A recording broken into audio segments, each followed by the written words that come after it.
Hello students, आज हम chapter number 7 का बी पार्ट करने जा रहे हैं, that is image formed in a pair of mirrors. तो हमारा फर्स्ट टॉपिक है image formed in two inclined mirrors.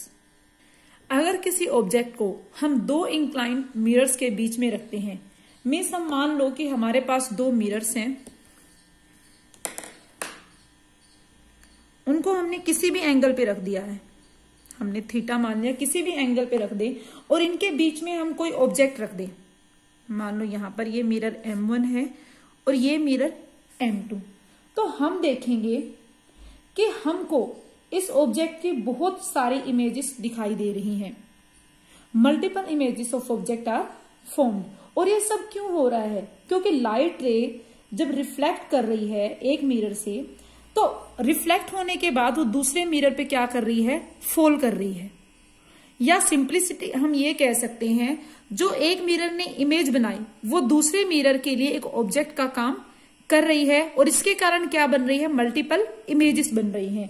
और ये चीज कंटिन्यूस रहेगी जब तक मिरर से कोई भी रिफ्लेक्शन ना हो। हम इसको आगे आगे डिटेल में समझेंगे। अभी सिर्फ आपने इतना ही याद रखना, अगर दो मिरर्स को किसी भी एंगल पे रखा गया है या दो प्लेन मिरर को, हम प्लेन मिरर रेडियन को किसी भी एंगल पे रखा गया है, उस ऑब्जेक्ट को उनके बीच में रखा गया कहीं पे भी, तो आपको उस ऑब्जेक्ट की मल्टीपल इमेजेस सीन होगी।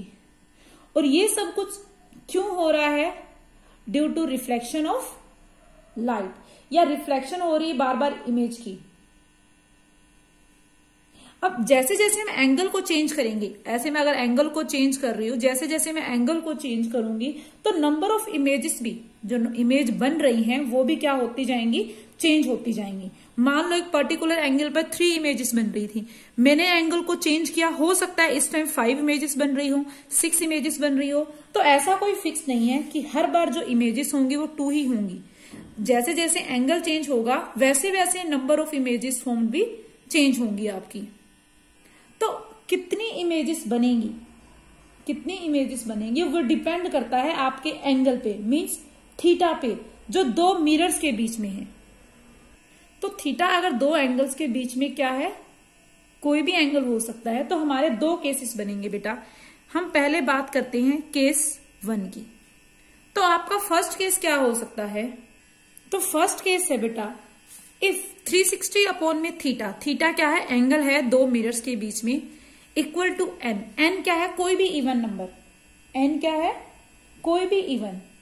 एन क्या है? इवन। अगर 360 अपॉन में थीटा करने के बाद आपका इवन नंबर आता है, एन क्या है बेटा? Number of images. एन क्या है? नंबर। अगर इवन नंबर आता है तो आपकी हमेशा नंबर ऑफ इमेज कितनी फॉर्म्ड होंगी? n-1। जब भी अगर n आपका इवन हो तो नंबर ऑफ इमेजेस हमेशा कितनी फॉर्म्ड होंगी? n-1। चाहे आपने ऑब्जेक्ट सिमेट्रिकली प्लेस कर रखा हो या फिर आपने ऑब्जेक्ट असिमेट्रिकल प्लेस किया हो, रख रखा हो। तो सिमेट्रिकल और असिमेट्रिकल मतलब क्या है बेटा? सिमेट्रिकल मीन्स, सिमेट्रिकल में हम क्या कह सकते हैं? Symmetrical means θ1 equal to θ2। This is symmetrical.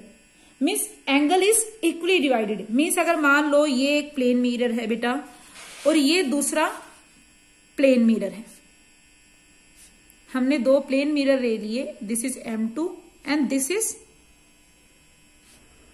M1, और ये हमारा कहीं ऑब्जेक्ट रखा हुआ है बीच में।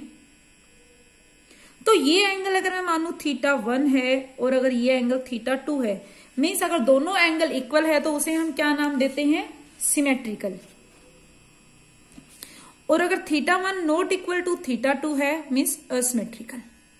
तो चाहे आपका सिमेट्रिकल हो चाहे असिमेट्रिकल हो, ऑब्जेक्ट कैसे भी रखा हो, सिमेट्रिकली रखा हो, असिमेट्रिकली रखा हो, दोनों ही केसेस में आपकी नंबर ऑफ इमेजेस कितनी फॉर्म्ड होगी? n-1। हो सकता है ऑब्जेक्ट यहां रखा हो, दोनों एंगल क्या बन रहे हो? 30 डिग्री 30 डिग्री, तब भी नंबर ऑफ इमेजेस n-1 होंगे। या हो सकता है ऑब्जेक्ट इस तरह से असिमेट्रिकल रखा हो, मींस M1 और M2 के बीच ये प्लेन मिरर्स हैं, ऑब्जेक्ट कहीं यहां रखा हो और ये एंगल हो सकता है मेरा कितना हो? 20 डिग्री, और ये हो सकता है 40 डिग्री, तब भी जो इमेज बनेगी वो क्या बनेगी? n-1। मीन्स अगर 360 upon theta equal to n, n अगर हमारा इवन नंबर है तो इमेज कितनी फॉर्म्ड होंगी, n-1। ऑब्जेक्ट चाहे किसी भी पोजीशन पर रखा हुआ हो। Let us take an example. अगर हम ये माने कि एंगल है जो दो मिरर्स के बीच में, एंगल हमने क्या माना, दो मिरर्स के बीच में 60 डिग्री। तो अगर हम देखते हैं हमारा n कितना आएगा, 360 अपॉन में थीटा कितना है 60, तो हमारा कितना है 6। तो हमारे कितने इमेजेस, n क्या है, इवन आ रहा है, तो ये इवन है तो number of images, number of images formed कितनी होंगी बेटा, n-1 मीन्स 5। कितनी इमेज हमें मिलेंगी, 5 मिलेंगी। ओके, सेकेंड केस हमारा है, तो सेकेंड केस में अगर 360 अपॉन में थीटा इक्वल टू n, और n हमारा क्या है, अगर ओड आ रहा है, तो इसमें हमारे दो केसेस फर्दर बनते हैं दो तरह से, असिमेट्रिकल और सिमेट्रिकल। अगर हमारा ऑब्जेक्ट असिमेट्रिकल प्लेस्ड है दो मिरर्स के बीच में, अगर हमारा ऑब्जेक्ट दो मिरर्स के बीच में असिमेट्रिकल प्लेस्ड है, means θ1 is not equal to θ2, तो उस टाइम नंबर ऑफ इमेजेस हमारी कितनी रहेंगी, n ही रहेंगी। क्या रहेंगी, n ही रहेंगी। बट अगर हमारा ऑब्जेक्ट सिमेट्रिकली प्लेस्ड है दो मिरर्स के बीच में, मीन्स दोनों एंगल क्या है, इक्वल हैं। अगर हमारा ऑब्जेक्ट सिमेट्रिकली प्लेस्ड है दो मिरर्स के बीच में, तो उस टाइम अगर n ओड है तो नंबर ऑफ इमेजेस क्या हो जाएंगे, n-1 मीन्स एक कम हो जाएगी।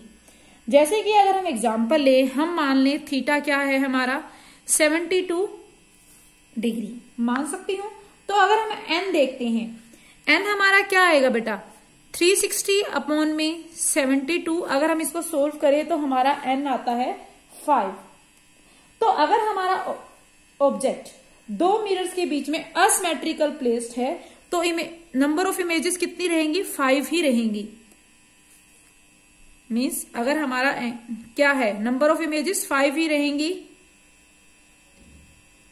अगर एंगल मान लो 36 डिग्री, नहीं ये मान लो 40 डिग्री है, और ये कुछ भी मान लो 40 और 32 है, एंगल कुछ भी है, डिफरेंट है। लेकिन अगर हमारा ऑब्जेक्ट सिमेट्रिकली प्लेस्ड है दोनों के बीच में, मीन्स दोनों एंगल बराबर है, कितने हो जाएंगे 36, तो हमारी नंबर ऑफ इमेजेस 5-1 कितनी हो जाएंगी, 4 होंगी। ओके, तो इस तरह से हम क्या कर सकते हैं, नंबर ऑफ इमेजेस कितनी हमारी बनेगी डिफरेंट मिरर्स को इंक्लाइन रखने से, तो हम फाइंड आउट कर सकते हैं। ओके, नेक्स्ट टॉपिक है बेटा हमारा images formed in a pair of mirrors placed parallel to each other.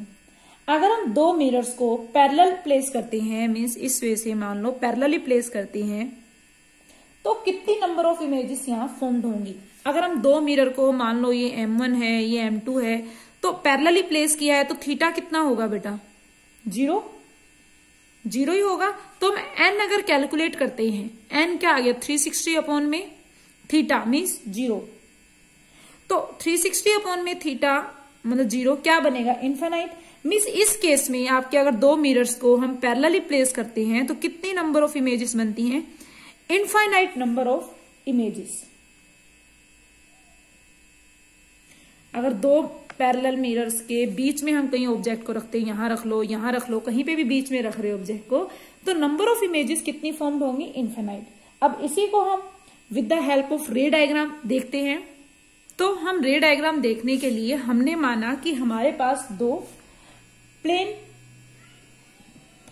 Mirrors हैं जिनको हमने पैरेलली एक दूसरे के पैरेलल रखा हुआ है। जैसे मान लो ये हमारे पास एक प्लेन मिरर है, this is one plane mirror, मैं थोड़ा स्ट्रेट बनाने के लिए इसे ड्रॉ कर रही हूं, and this is another plane mirror. तो ये हमारे पास दो प्लेन मिरर्स होंगे और which is placed parallel to each other. इसको मैंने नाम दे दिया M1 मिरर और ये मैंने नाम दे दिया M2 मिरर। ये कौन सी है, सिल्वर सरफेस। आप बार्बर शॉप में भी देखते हो कुछ इस तरह से मिरर्स को। तो मैंने इन दोनों के सेंटर में किसी एक ऑब्जेक्ट को प्लेस कर दिया। मान लो मैंने ऑब्जेक्ट को कहां रख दिया, यहां मान लो, कहीं पे भी रख सकते हो सेंटर में। मैंने ये मान लिया यहां पे ऑब्जेक्ट को प्लेस कर दिया। अब क्या होगा, आप जस्ट एक एग्जांपल ले लो कि ये ऑब्जेक्ट यहां से इस मिरर से 1 सेंटीमीटर दूर है और इस मिरर से भी ये ऑब्जेक्ट कितनी दूर है, 1 सेंटीमीटर, क्योंकि दोनों के मिड में है तो मैंने ये मान लिया। अब बेटा एक चीज आप सिंपली देख सकते हो, तो आपको पता है जितनी दूर ऑब्जेक्ट है मिरर से उतनी ही दूर मिरर के बिहाइंड में क्या बनती है, उसकी इमेज बनती है। मीन्स इस ऑब्जेक्ट की इमेज कहां बनेगी, इस मिरर के हिसाब से M2 के हिसाब से इसके बिहाइंड बनेगी यहां पर। और कितने डिस्टेंस में बननी चाहिए बेटा, 1 सेंटीमीटर पे ही। कहां बनेगी इसकी इमेज, यहां बनेगी। और इसके हिसाब से, इस मिरर के हिसाब से इस ऑब्जेक्ट की इमेज कहां बनेगी, 1 सेंटीमीटर बिहाइंड यहां पे बनेगी। इसको मान लो मैंने नाम दे दिया I1, इस ऑब्जेक्ट की इमेज इस मिरर की वजह से I1 यहां पे बनी, और ये भी कितनी दूरी पे बनेगी, 1 सेंटीमीटर पे। और इसकी वजह से इस ऑब्जेक्ट की इमेज M2 की वजह से कहां बनेगी, यहां पे बनेगी, और मैंने इसको नाम दे दिया I2। अब एक चीज देखो बेटा, जो I1 है वो वर्चुअल ऑब्जेक्ट की तरह बिहेव करेगा for mirror M2। Mirror M2 के लिए वो वर्चुअल ऑब्जेक्ट की तरह बिहेव करेगा। तो अब ये देखो M2 से ये वाला कितनी दूर है, 1 2 + 1 3 सेंटीमीटर। तो इसकी इमेज कहां बनेगी अब इस ऑब्जेक्ट के कारण, इसके बिहाइंड में, तो इसके 3 सेंटीमीटर मान लो यहां बनी, क्या बना यहां पे, I3, और ये कितना होगा बेटा, 3 सेंटीमीटर पे। ओके, अब इसी तरह से I2 M1 के लिए क्या करेगा, एक वर्चुअल ऑब्जेक्ट की तरह बिहेव करेगा ये भी इसके लिए वर्चुअल ऑब्जेक्ट की तरह बिहेव, और इसकी इमेज इस ऑब्जेक्ट के लिए कहां बनेगी, इसके बिहाइंड, और कितनी बनेगी, वही 1 2 3 सेंटीमीटर। इसको मैंने नाम दे दिया I4। तो इसी तरह से देखो अब I4 है, वो फिर से M2 के लिए क्या है, वर्चुअल ऑब्जेक्ट की तरह बिहेव कर रहा है। तो कितना है अब ये, 3 + 2 5, तो 5 सेंटीमीटर यहां पे ऑब्जेक्ट, तो इसके बिहाइंड 5 सेंटीमीटर पे क्या बनेगी, फिर से इमेज बनेगी, जिसको मैंने नाम दे दिया I5। सिमिलरली बेटा यहां पे ये बिहेव करेगा M1 के लिए, 5 है तो यहां पे भी एक इमेज बनेगी I6 which is also 5 centimetre for this. तो ये प्रोसेस कंटिन्यू रहेगी जब तक कोई रिफ्लेक्शन ना हो पाए मिरर से, दोबारा फिर वो वर्चुअल ऑब्जेक्ट की, तो ये प्रोसेस कंटिन्यूस रहेगी। तो अब हम इसका रे डायग्राम देखते हैं, अगर रेस की हेल्प से हम समझे तो कैसे बनेगी इमेजेस। तो देखो बेटा हम क्या करेंगे, 2 रेस को फॉल करवाएंगे। मान लो मैंने ऑब्जेक्ट O से M1 मिरर पे 2 रे फॉल करवाई, एक मैं यहां पे करवा सकती हूं, नॉर्मली इंसिडेंट करवा दी, क्या इसी पे जाएगी और इसी पे क्या हो जाएगी बेटा, वो रिफ्लेक्ट हो जाएगी। और दूसरी मैंने कहा इंसिडेंट करवाई, यहां पर। अब क्या होगा, इस मिरर से टकरा के वो क्या हो जाएगी बेटा, रिफ्लेक्ट हो जाएगी। और रिफ्लेक्ट जब होगी, मुझे क्या लगेगा कि ये जो इमेज है, ये जो रे है कहां से आ रही है, यहां से आती हुई, क्योंकि ये भी तो कहां से, कहां लगेगी, यहां पे आती हुई मुझे लगेगी। इसको भी अगर बैकवर्ड एक्सटेंड करूंगी, यहां पे तो मेरी इमेज कहां बनी, दिस पॉइंट पे। अब इसी तरह से ये इस मिरर पे टकराएगी और इसके बाद फिर से क्या हो जाएगी बेटा, ये हमारी रिफ्लेक्ट हो जाएगी यहां से। अब देखो ये यहां गई और यहां से रिफ्लेक्ट हुई, तो मीन्स ये वाली मुझे अब कहां से आती हुई लगेगी, ये वाली बैकवर्ड मुझे कहां लगेगी, I3 से आती हुई लगेगी। तो इसने इस मिरर के लिए क्या किया है, ये वर्चुअल ऑब्जेक्ट की तरह बिहेव करेगा M2 के लिए, और इसकी इमेज इतनी ही दूर यहां बनी, इसकी वजह से तो ये हमें कहां मिलेगी, इसकी इमेज यहां मिलेगी। अब इसी तरह से अगर हम इसकी बात करें कि जो मिरर M2 है उस ऑब्जेक्ट से रे जाएगी, एक तो हमने यही मान ली, इंसिडेंट हुई, टकरा के यही रिफ्लेक्ट हुई।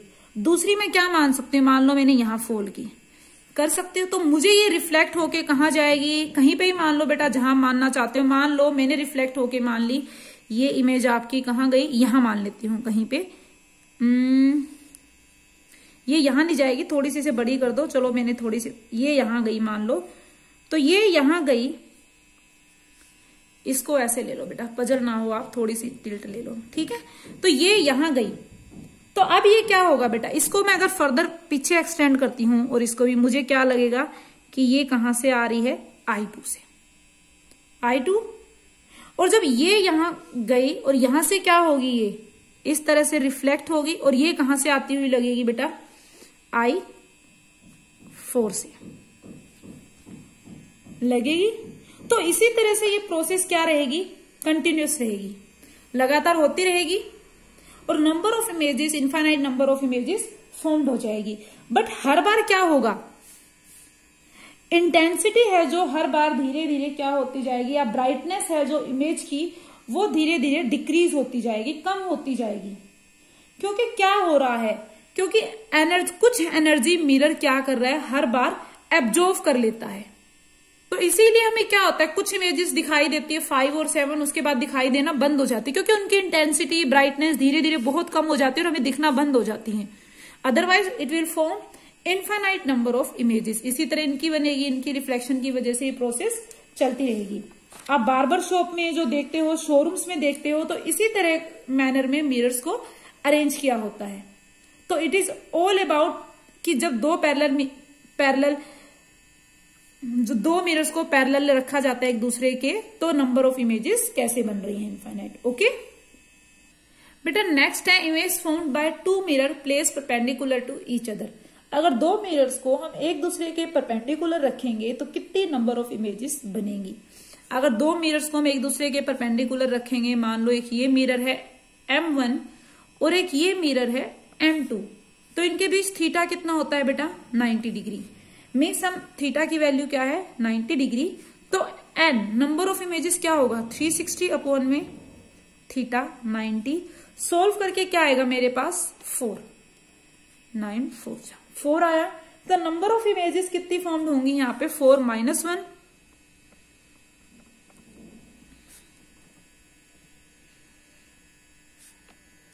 n - 1 होगी, मीन्स 3। तो कितनी इमेजेस फॉर्म्ड हुई, 3। तो हमने क्या देखा, जब 2 मिरर्स को हम एक दूसरे के परपेंडिकुलर रखते हैं और ऑब्जेक्ट को उन दोनों के बीच में कहीं रखते हैं, तो हमारे पास 3 इमेजेस क्या होती हैं, फॉर्म्ड होती हैं। अब इसको हम with the help of diagram देख लेते हैं, रे डायग्राम की हेल्प से। तो हमने 2 मिरर्स लिए और उनको एक दूसरे के परपेंडिकुलर रखा। ये मान लो एक मिरर है बेटा, आप रे कहीं से भी निकाल सकते हो। जैसे बुक में कह दो मैम दोनों इंक्लाइंड ही, आपने नॉर्मल ले ली, तो कोई जरूरी नहीं है कि आप बुक वाली ही लो हमेशा। इट इज नॉट नेसेसरी, आप रे कहीं पे भी फॉल कराओ। आपको कॉन्सेप्ट समझ में आना चाहिए, तो आपको रट्टा नहीं मारना पड़ेगा। अदरवाइज आप बुक वाली उन्हीं रेस को रट रहे हो। तो 2 मिरर्स को मान लो मैंने क्या रख दिया बेटा, 2 प्लेन मिरर्स को मैंने इस तरह से परपेंडिकुलर रख दिया और उनके बीच में कहीं यहां पर क्या रख दिया, ऑब्जेक्ट रख दिया O। क्या रख दिया, उनके बीच में कहीं यहां पर ऑब्जेक्ट रख दिया। अब मुझे देखना है कि नंबर ऑफ इमेजेस यहां पे 3 कैसे बन रही हैं, जो हम पढ़ रहे हैं। तो बेटा क्या होगी, ऑब्जेक्ट A की इमेज बनेगी, रिफ्लेक्शन जब M1 से रिफ्लेक्शन के बाद कहां बनेगी, जितनी दूरी पे ऑब्जेक्ट है मिरर से उतनी ही बिहाइंड बनेगी उसकी इमेज। मान लो यहां पे बनी, इसको मैंने नाम दे दिया इमेज को I1, उतनी ही बिहाइंड बनेगी ऑब्जेक्ट की इमेज, यहां बनेगी ड्यू टू M1 मिरर। इसी तरह से रिफ्लेक्शन के बाद, M2 से रिफ्लेक्शन के बाद इसकी इमेज कहां दिखाई देगी मुझे, यहां पे क्या बनेगी, I2 इमेज। अगर रे डायग्राम की हेल्प से देखना है तो मैंने यहां पे क्या डाला, ये O है, एक रे इंसिडेंट करवाई, क्या होगी, नॉर्मली है, रिफ्लेक्ट भी यहीं से होगी। दूसरी मैंने यहां पे कहीं पे क्या करवा दी, इंसिडेंट करवा दी, और मिरर से क्या हो जाएगी, रिफ्लेक्ट हो जाएगी। तो मुझे कहां से आती हुई लगेंगी, अगर मैं बैकवर्ड इनको प्रोड्यूस करती हूं, मुझे ये इस तरह पीछे से आती हुई लगेगी, यही लगेगी। इसी तरह से आप दूसरे के कारण देखो, इसके कारण देखो, तो मैं एक रे कहां फोल्ड करवा रही हूं, मान लो यहां पे फोल्ड करवाई और यहीं से इंक्लाइंड, दूसरी मैंने यहां पे फोल्ड करवाई, तो यहां पे क्या हो जाएगी, सरफेस से टकरा के रिफ्लेक्ट हो जाएगी और मुझे कहां से आती हुई लगेगी। अगर दोनों को आप देखो, एक्सटेंड करो बैकवर्ड, ये इस तरह से यहां मिल जाएंगी। तो यहां पे अब हम थर्ड देख रहे हैं कि थर्ड इमेज हम जो कह रही हैं, 2 इमेज तो हमें मिल गई, हम कहां से देख रहे हैं, मान लो यहां पे कहीं हमारी आइस है, हम यहां से कहीं देख रही हैं।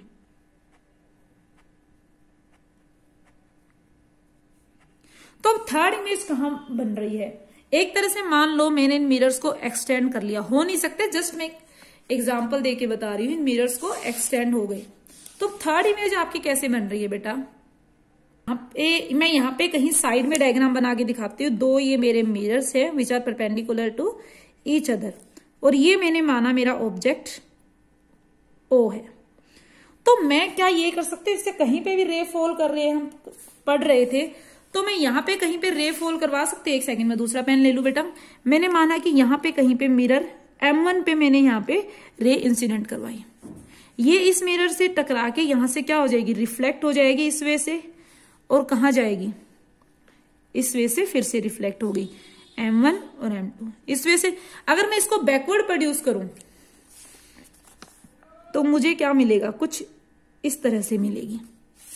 इसी तरह से मैं यहां से एक और रे फॉल कर सकती हूं, चाहूं तो मान लो मैंने ये एक फॉल की, कर सकती हूं। दूसरी ये भी यहां पे इंसिडेंट करवाई, यहां से क्या होगी, रिफ्लेक्ट होगी इस पे, और इससे टकरा के फिर से क्या हो जाएगी, यहां से रिफ्लेक्ट। और इसको अगर मैं बैकवर्ड प्रोड्यूस करूं मुझे ये मिलेगा। मीन्स ये दोनों रेस आके यहां पे क्या कर रही है, मीट हो रही है, मतलब इमेज I3 यहां बनी है। अगर आप सिंप्लिसिटी भी देखना चाहो बेटा, इसकी इमेज I1 की इमेज कहां बनेगी, बिहाइंड द मिरर यहां बनेगी I3, उतने ही डिस्टेंस पे हम ये मान सकते हैं यहां बन रही है। या फिर आप I2 की इमेज देखो, ड्यू टू मिरर I2 की जो वर्चुअल ऑब्जेक्ट एक्ट करेगा M1 के लिए, उसकी इमेज कहां बनेगी, इसके बिहाइंड। मीन्स दोनों की इमेज क्या होगी, I3 पे एक तरह से दो इमेज इंटरसेक्ट हो रही हैं। दो इमेज क्या हो रही है, यहां पे इंटरसेक्ट हो रही है I3 पे। अगर I1 है वो वर्चुअल ऑब्जेक्ट की तरह बिहेव कर रहे हैं M2 के लिए, तो इसकी इमेज कहां बन रही है, यहां पे। इसी तरह से जब I2 वर्चुअल ऑब्जेक्ट की तरह बिहेव कर रही फॉर दिस, इसकी इमेज भी कहां बनी, यहां पे। तो हमने डायग्राम के हेल्प से देखा कि अगर मैं दो रेस को फॉल कर रही हूं, वो बैकवर्ड कहां मिलती हुई लग रही है मुझे, यहां पे। अगर आप बनाना चाहो तो बना भी सकते हो, इसमें थोड़ा बिल्कुल कचरा हो जाएगा इसलिए नहीं बनाया। मान लो ये रे फॉल हुई, यहां से क्या होगी, रिफ्लेक्ट होगी, फिर यहां से रिफ्लेक्ट होगी, इसको बैकवर्ड प्रोड्यूस किया तो कुछ इस तरह से। इसी तरह से दूसरी आपको कोई और लेनी है, आप यहां से ले लो, फॉल करवाई, यहां से क्या हुई, रिफ्लेक्ट होगी, इसको बैकवर्ड प्रोड्यूस करूंगी तो कुछ इस तरह की। मीन्स यहां पे हमारी थर्ड इमेज हमें मिल रही है, बिल्कुल इसके वो होनी चाहिए। तो इन दोनों के कारण जो इमेज बन रही है वो एक पॉइंट पे क्या हो रही है बेटा, कोइंसाइड हो रही है। तो हमें कितनी इमेज फॉर्म हुई यहाँ पे, 3 इमेजेस। कितनी इमेज फॉर्म हुई, 3 इमेजेस। और आप ये देखो बेटा, ये जो 3 पॉइंट हैं, जो ये 3 पॉइंट है वो एक सेंटर पॉइंट से क्या है, तीनों इक्वी डिस्टेंस है। ये तीनों पॉइंट सेंट्रल पॉइंट से क्या है, इक्वी डिस्टेंस है। तो इन तीनों पॉइंट्स के अबाउट हम एक सर्कल भी ड्रॉ कर सकते हैं। मैथ से पढ़ा था कि कोई भी 3 पॉइंट्स क्या है, इक्वी डिस्टेंस है एक सेंट्रल पॉइंट से, तो हम तीनों के अबाउट क्या है, एक सर्कल ड्रॉ कर सकते हैं। तो मैं यहां पे इन तीनों के अबाउट क्या करूंगी, सबके एक सर्कल ड्रॉ कर दूंगी।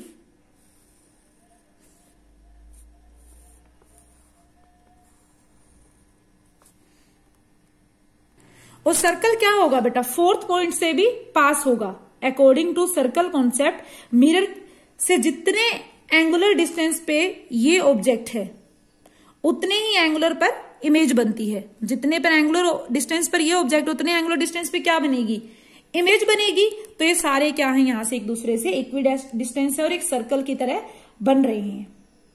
तो हम क्या देख रहे हैं, सभी point I1, I2, I3 and O all क्या कर रहे हैं, लाई कर रहे हैं एक सर्कल में, जिसका सेंटर कहां पे है, इसको मान लो Q मान लो, जिसका सेंटर कहां पे है, Q पे है, और इसका रेडियस क्या है, OQ या कुछ ही मान लो, P मान लो, सेंटर P पे है और रेडियस क्या है इसका OP, तो सभी क्या होंगे, बराबर होंगे। तो इस तरह से हमारी क्या होती है, 3 इमेजेस फॉर्म्ड होती हैं जब 2 परपेंडिकुलर मिरर्स रखे होते हैं।